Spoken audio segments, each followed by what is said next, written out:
боз як ҳафтаи нав шурӯъ шуд ва ба ҳамаи шумо бинандагони азиз салом мефиристам аз студияи марказии радио зудӣ. Дар сархатти рӯйдодҳои имрӯз 5 июл аз он мегӯем дар ҳоле ки нирӯҳои амрикоӣ аз бузургтарин пойгоҳи ҳавоӣ дар афғонистон берун шуданд, беш аз 1000 сарбозони афғон ба Тоҷикистон фирор намуданд. Фурудгоҳи Душанбе вобаста ба хуруҷи дубораи коронавирус баъзе маҳдудиятҳоро роҳандозӣ намудааст ва банди наву мушкилофари қонуни муҳоҷират ки ба гуфтаи ҳомиёни ҳуқуқ шумораи муҳоҷирони ғайриқонуниро бештар хоҳад кард. оғоз мекунам аз хабари дигар. Кумитаи ҳолатҳои фавқулода аз 42 дараҷа гармӣ ва хавфи селҳои пиряхӣ ҳушдор медиҳад. Ба гуфтаи кумита, ин хатар то 6 июл бинобар баланд шудани ҳарорати ҳаво дар як қатор ноҳияҳои кӯҳии тобеи ҷумҳурӣ ва дар қисми ғарбии вилояти мухтори кӯҳистони Бадахшон боқӣ мемонад. Бинобар ин аз сокинон даъват шудааст ки ҳама чораҳои эҳтиётиро риоя кунанд то ҳадди имкон аз ҷамъоварии ҳезум баромадан ба шикор чарондани чорво дар чарогоҳҳои кӯҳӣ худдорӣ варзанд. мақомоти марзбонии Тоҷикистон мегӯянд шаби 4 ба 5 июл 1037 нафар аз низомиёни афғон бо мақсади наҷоти ҷони худ ба Тоҷикистон ақибнишинӣ карданд.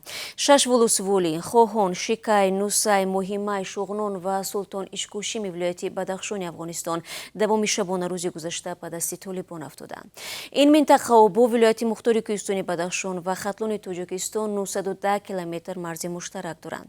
Мақомоти марзбонии Тоҷикистон рӯзи 5 июл иттилоъ доданд ки 104 нафар аз минтақаҳои сарҳадии шоҳони ноҳияи Шамсдини Шоҳин, 213 нафар аз рӯзваи ноҳияи Дарвоз, 83 нафар аз Нолванди Дарвоз, 173 нафар аз Хумроғии Ванҷ, 312 нафар аз теми шаҳри Хорух, 102 нафар аз Ишкушим ва 50 нафар аз лангари Ишкушим вориди хоки Тоҷикистон шуданд.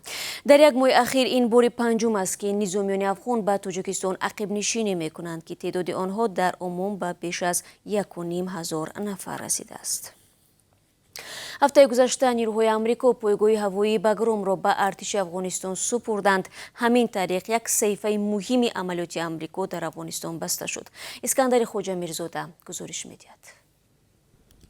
рӯзи 2 июл нирӯҳои Иёлоти Муттаҳидаи Амрико пойгоҳи асосии нирӯҳояшон дар Афғонистон Багромро ки дар канори Кобул қарор дорад, тарк карданд. коршиносон ин амалро хатми рамзии тӯлонитарин ҷанг дар таърихи Амрико меноманд. музокироти сулҳи ҳукумати Афғонистон бо Толибон дар Қатар бо бунбаст мувоҷеҳ буда, ҷунбиши исломӣ манотиқи зиёдеро таҳти тасарруф даровардааст. сокинони Кобул мегӯянд мардум ба ҳоли худ гузошта мешавад. افراد اشخاصی که توانایی مالی دارند افغانستان را ترک میکنند. баъзеҳо мегӯянд ҳама талошҳо барбод хоҳад рафт. والا تشویش خود تنها از من تمام افغانستان تشویش به این دارند که اگر این نیروهای امریکایی از افغانستان خارج شود طالبان و افغانستان را تصرف میکنه و هیچ مردم افغانستان هیچ فرد افغان از طالبان رضایت کامل نداره. اما با قول کارشناس امنیتی دولت وزیری، صرف نظر از دستاوردهای کنونی در جبهه، طالبان در افغانستان سر قدرت نخواهند آمد زیرا مردم آنها را قبول ندارد. در عملیات بین المللی ائتلاف بین المللی زیر رهبری ایالات متحده آمریکا در افغانستان که تیر ماه سال 2001 شروع شده بود، طبق آمار سازمان ملل متحد بیش از 3500 افسر و سرباز خارجی به هلاکت رسیده است. همین منبع می‌افزاید از سال 2009 به این طرف در افغانستان بیش از 100,000 فرد ملکی کشته شد. гузориши Искандари Хоҷамирзода буд. Зимнан дар шароити мураккаб шудани вазъ дар Афғонистон, Русия дар ҳарб майдонҳои Тоҷикистон 5 марҳилаи машқҳои низомиро баргузор кард.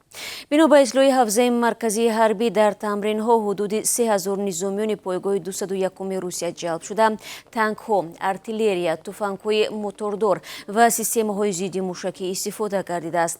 Сарбозони рус муқобила ба ҳамлаи душман дар шароитҳои гуногунро машқ карданд. Пойгоҳи низоми 201 бо тақрибан 7500 сарбозаш бузургтарин иншооти низомии Русия дар хориҷи кишвар ба шумор меравад.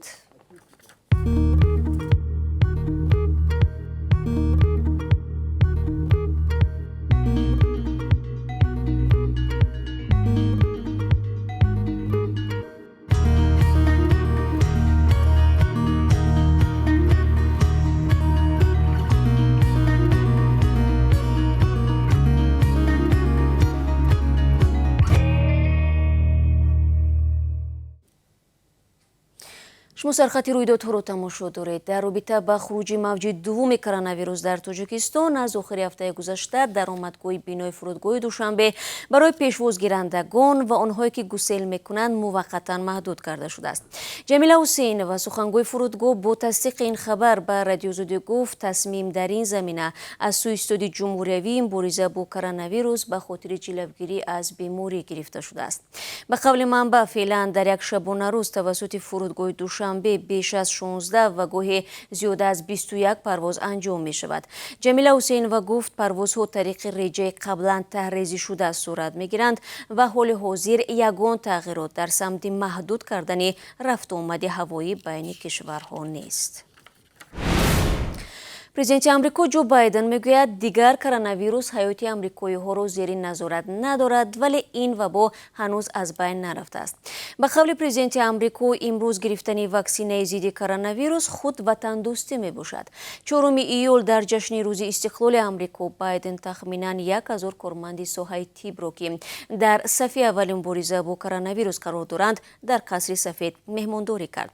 Дирӯз дар шаҳрҳои мухталифи Амрико рӯзи истиқлол бо бозӣ ва чорабинҳои идона барпо шуд.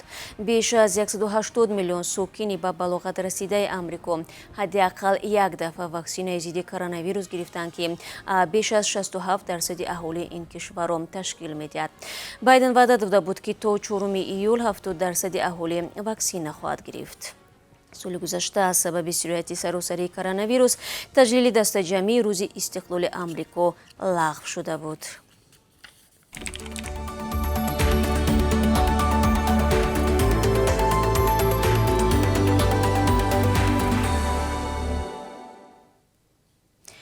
барномаро идома медиҳам ва меравем ба Русия. ҳомиёни ҳуқуқ дар Русия мегӯянд, қонуни марбути муҳоҷират, ки Владимир Путин ҳафтаи гузашта зери он имзо гузошт ва аз 28 декабри имсол амалӣ мешавад, ба эҳтимоли зиёд шумораи муҳоҷирони ғайриқонуниро афзоиш хоҳад дод.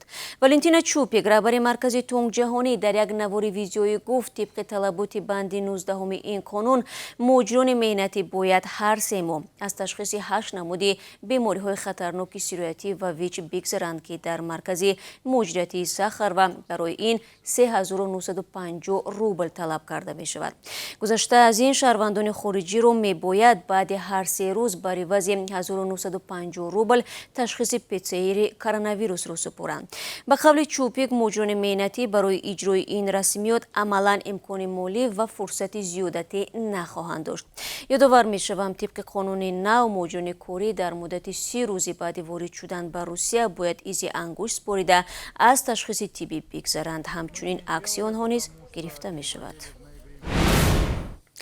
طبق حسابهای وزارت کشاورزی توجیکستان در نیم ساله اول سال جاری از زمین‌های کشور حدود 600,000 تن سبزیجات جمع‌آوری کرده است. از جمله حاصل کارتوشکا تقریباً 117,000 تن، پیاز 180,000 تن، سبزی 54 و میوگی 45,000 تن چیده شده است.